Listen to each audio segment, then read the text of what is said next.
स्वबळावर लढण्याची त्यांनी मागणी केली आहे। तशी त्यांनी रमेश चेन्नीथला जे त्यांचे प्रभारी आहेत त्यांच्यापुढेही कार्यकर्ते अनेक पदाधिकारी मुंबईतले यांनी मागणी केली आहे। तर दुसरीकडे वडेट्टीवार स्वागतही करतात राज ठाकरेंचं। हे पहा की आता कोण काय बोलते त्याच्यावरती मी आता मत व्यक्त करणार नाही। काँग्रेस पक्ष हा आमचा इंडिया ब्लॉक आणि महाविकास आघाडीतला आमचा मित्रपक्ष आहे आणि या दोन्ही आघाड्या ज्या आहेत इंडिया ब्लॉक आणि महाविकास आघाडी ह्या एकाच पक्षामुळे अस्तित्वात नाही आहेत पण निर्माण झाल्या नाहीत। त्यात अनेक पक्ष आहेत, काँग्रेसबरोबर आमच्यासारखे अनेक पक्ष आहेत, म्हणून महाविकास आघाडी आणि इंडिया ब्लॉक निर्माण झाला। आता मुंबई महानगरपालिका किंवा स्थानिक स्वराज्य संस्थांच्या निवडणुकात कोणी जर वेगळी भूमिका घेतली असेल तर तो त्यांचा प्रश्न आहे, पण आम्ही आमच्याकडून आमच्या मित्रपक्षांना सहकाऱ्यांना अडचणीत येणारं कोणते विधान करणार नाही किंवा भूमिका घेणार नाही। राज ठाकरे महाराष्ट्र नवनिर्माण सेनेचे प्रमुख आहेत, त्यांचा स्वतंत्र पक्ष आहे आणि त्यांच्यामुळे जर कोणी भूमिका घेत असेल तर तोही त्यांचा प्रश्न आहे। आम्हाला भारतीय जनता पक्षाचा पराभव करायचा आहे, आम्हाला मुंबई अडाणीच्या घशात घालण्यापासून वाचवायची आहे आणि ह्या मुंबईसाठीच संयुक्त महाराष्ट्र समिती स्थापन झाली होती, लक्षात घ्या। आणि त्यात सुद्धा अशा प्रकारे सर्व पक्ष एकत्र आले होते। काँग्रेसच्या नेत्यांना हा इतिहास समजून घेणं फार गरजेचं आहे की मुंबईचा लढा हा संयुक्त महाराष्ट्राचा लढा होता आणि त्यात सर्व मतभेद विसरून सर्व पक्ष एकत्र आले होते मुंबईसाठी।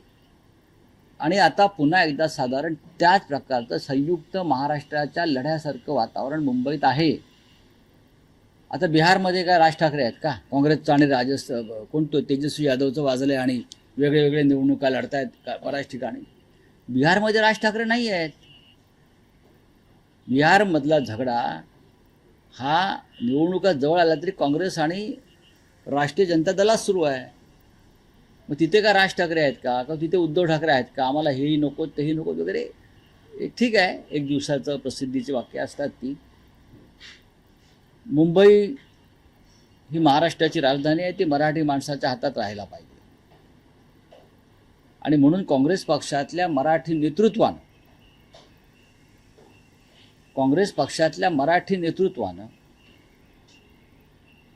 पुढलं जे संकट आहे मुंबईवरचं त्याचा गांभीर्याने विचार केला पाहिजे। आणि आम्हाला जर काही बोलायचं असेल तर आम्ही राहुल गांधींशी बोलू ना, आम्ही मल्लिकार्जुन खरगे साहेबांशी बोलू, आम्ही वेणुगोपाल जी आहेत सरचिटणीस त्यांच्याशी बोलू आणि जे महाराष्ट्राचे प्रभारी आहेत रमेश चेन्नीथलाजी त्यांच्याशी बोलू। या चारही प्रमुख लोकांशी या विषयावरती अद्याप साधी चर्चाही झालेली नाही, त्याच्या उगाच त्याच्यावरती आकांडतांडव करण्यात अर्थ नाही। आम्ही सगळे एकत्र येऊन 1 नोव्हेंबरला निवडणूक आयोगाविरुद्ध मोर्चा काढतो। त्यात काँग्रेसला आमंत्रण आहे, त्यात राज ठाकरे आहेत, त्यात माननीय शरद पवार साहेबांचा राष्ट्रवादी काँग्रेस पक्ष आहे, डावे पक्ष आहेत, सगळे पक्ष आम्ही एकत्र आहोत। ही लढाई लोकशाही वाचवण्यासाठी आहे, हे काँग्रेसनं समजून घेतलं पाहिजे। लोकशाही, संविधान आणि मुंबई वाचवण्याची लढाई ही अत्यंत निकराची लढाई आहे, हे आमच्या या सहकार्याने समजून घेतलं तर मराठी माणूस हे उपकार कायम लक्षात ठेवू।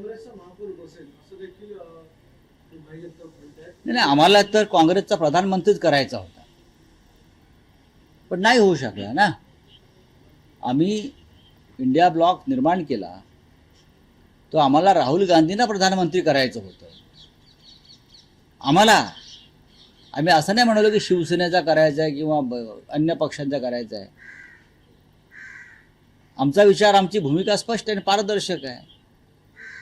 काँग्रेस दिल्लीमध्ये सर्वात मोठा राष्ट्रीय पक्ष आहेच ना. त्याच्यामुळे आमचं मन फार मोठं आहे आणि आम्हाला राहुल गांधी यांनाच प्रधानमंत्री करायचं आहे. मुंबईच्या महापौराचं काय घेऊन बसले ते महाशय? हां, तुम्ही मुंबईचे काय 27 महानगरपालिकांचे महापौर काँग्रेसचे करा, काही अडचण नाही. भारतीय जनता पक्षाला रोखणं, जे पैशाचं राजकारण सुरू आहे, भ्रष्ट राजकारण सुरू आहे, त्याच्यासमोर आव्हान उभं करणं आपल्या ऐक्याचं, ही आमची भूमिका आहे. महापौर मराठी होणं, मराठी मातीतला होणं, याला आम्ही प्राधान्य देतो आहे. आणि मुंबईवर गेले 30 वर्षापेक्षा जास्त काळ शिवसेनेचा महापौर, मराठी महापौर हा झालेला आहे आणि त्याचं श्रेय हे शिवसेनेला द्यावं लागेल. अनेकदा काँग्रेसचं सुद्धा सहकार्य आम्ही त्यासाठी घेतलं, विसरता येणार नाही. त्याच्यामुळे कोण काँग्रेसचे नेते मुंबईत काय बोलतायत, बाहेर काय बोलतायत, मला असं वाटत नाही काँग्रेस पक्षामध्ये अशा प्रकारचे तीव्र मतभेद आहेत. हा काही अंतर्गत त्यांचा वाद उफाळून आला असेल. नव्या मनसे या मित्रासाठी शिवसेना उद्धव बाळासाहेब ठाकरे पक्ष जुन्या काँग्रेस या मित्राची साथ सोडणार का? असा प्रश्नच कुठे निर्माण झालेला नाही ना. असं कुठे चर्चेला आमच्या समोर महाविकास आघाडीत विषय आलाय का? इंडिया ब्लॉकमध्ये ह्याच्यावर चर्चा झाली आहे का? किंवा काँग्रेसच्या वरिष्ठ नेतृत्वानं आमच्याशी या संदर्भात काही भूमिका घेतली आहे का? आतापर्यंत सर्वपक्षीय शिष्टमंडळामध्ये काँग्रेस पक्ष सामील झालेला आहे. निवडणूक आयोगासंदर्भात जी लढाई आमची सुरू आहे त्याच्यामध्ये काँग्रेस पक्ष पूर्णपणे सामील झालेला आहे. आणि इतकंच नाही तर महाराष्ट्रातले मुंबईतल्या नेतृत्वासह दिल्लीतल्या नेतृत्वानंही आमच्या या लढाईला पाठिंबा दिलेला आहे. महाविकास आघाडीमध्ये काँग्रेसच्या भूमिकेमुळे जोरदार चर्चा सुरू असताना समाजवादी पार्टीने देखील त्यांचा निर्णय जाहीर केलेला. आगवादी म्हणतात की आम्ही स्थानिक स्वराज्य संस्थांच्या निवडणुकीमध्ये महाविकास आघाडीसोबत नसणार आहोत. ठीक आहे ना, ही त्यांची भूमिका आहे. त्यांना असं वाटत असेल की त्यांची फार ताकद आहे आणि मतांचं विभाजन करून ते भारतीय जनता पक्षाला मदत करू इच्छितात, तर नक्कीच ते त्यांच्या कार्यामध्ये सफल होतील असं मला वाटत नाही. मुंबईमधला समस्त मराठी माणूस, महाराष्ट्रप्रेमी माणूस, मग मुसलमान असतील, गुजराती बांधव असतील, जैन बांधव असतील, पारशी असतील, हे सगळे यावेळेला आमच्याबरोबर आहेत. नाही पण राऊत साहेब हा तोच विषय आहे की महाविकास आघाडीमध्ये राज ठाकरेंवरून मतभेद असतात. अजिबात नाही. ठीक आहे, काय विविध मतं असतात असं समजा आपण गृहीत मतभेद असले तरी आम्ही आमची नौका पार करू. बर, पण तिथे मुख्यमंत्री असं म्हणतायत की आम्ही महायुती म्हणूनच लढणार आहोत. मुंबईमध्ये शिंदेची सेना, अजित पवारांची एनसीपी आणि भाजप असे मिळून ते लढणार. ठाण्यातला निर्णय त्यांनी शिंदेवर सोपवलेला आहे, युती करायची की नाही.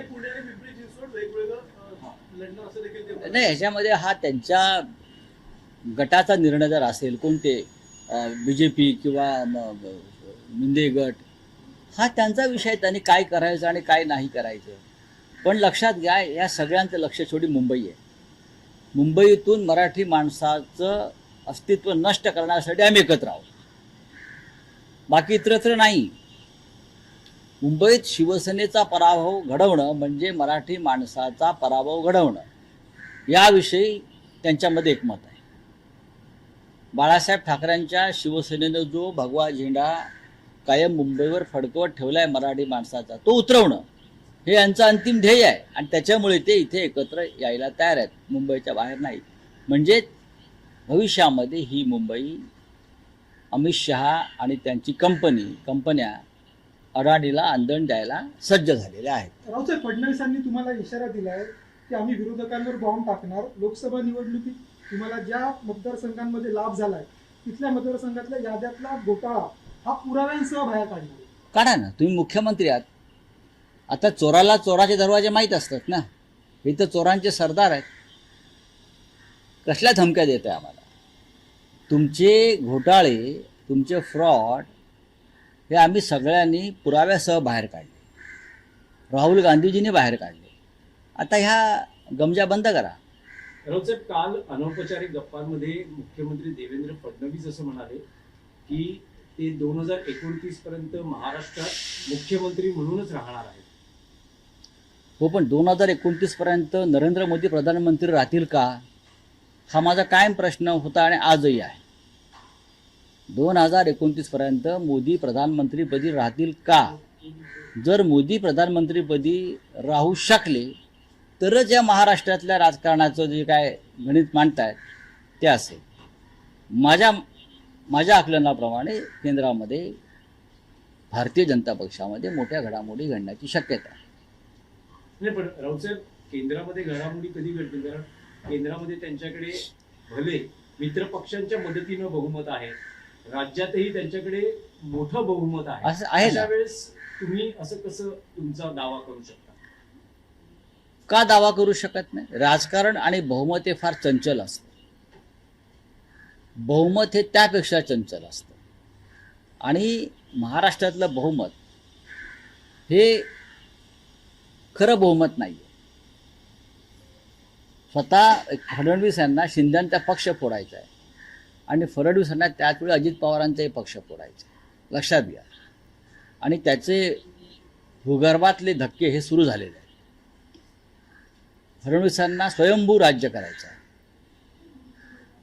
आणि त्यासाठी भारतीय जनता पक्ष आणि फडणवीसांचा भाजपमधला गट हे कोणती भूमिका घेऊ शकतात? नाही, त्यामुळे राऊतसाहेब तुम्हाला हे विचारतो की काल त्यांनी जे अनौपचारिक गप्पांमध्ये विधान केलं की 2029 पर्यंत महाराष्ट्राचा मुख्यमंत्री मीच असेल. याचा अर्थ काय समजावं? असा आहे की जे गुडघ्याला 2-2 गुडघ्यांना बाशिंग बांधून फिरतायत, हा मिस्टर शिंदे, त्यांच्या स्वप्नावर त्याने पाणी फेकलेलं आहे. म्हणजे ते जे म्हणत होते की मी फडणवीसांना दिल्लीत पाठवून, तुम्ही कोण पाठवणार दिल्लीत अस्थिर होणार आहे भविष्यामध्ये. मी यांना दिल्लीत पाठवीन, मी त्याला दिल्लीत पाठवीन, मी त्याचा बंदोबस्त करेन. मी जे काय फडणवीसांना ओळखतो, त्यांचं राजकारण पाहतो, फडणवीस हे शिंदेचा बंदोबस्त करायला समर्थ आहे. राऊतसाहेब, सध्या महाराष्ट्रात एक विषय गाजतो आहे, तो म्हणजे पुण्यातला मुरलीधर मोहोळ विरुद्ध रवींद्र धंगेकर हा जो आरोप प्रत्यारोपांचा सिलसिला आहे. रवींद्र धंगेकर यांच्या विरोधात भाजप नेत्यांनी फडणवीसांकडे कठोर टीका किंवा कठोर तक्रारी केलेल्या आहेत. हा अलीकडे जो उफाळून आलेला पुण्यातला संघर्ष आहे त्याकडे तुम्ही कसं अलीकडच्या काळामध्ये भारतीय जनता पक्षामध्ये अंतर्गत संघर्ष ठिकठिकाणी उफाळून आलेले आहे. मोहोळ विरुद्ध धंगेकर हे मोहोळ विरुद्ध धंगेकर नसून मोहोळ विरुद्ध भारतीय जनता पक्षातला एक गट. धनगेकर हा मोहरा आहे. धनगेकरांना माल मसाला पुरवणारे हात वेगळे आहेत आणि धनगेकरांचे बोलवते धनी हे सरकारमध्ये बसलेले आहेत, हे मी तुम्हाला खात्रीनं सांगतो. चलिए, अभी हिंदी में कुछ है तो पूछे. चलिए, है हाँ, बोलो.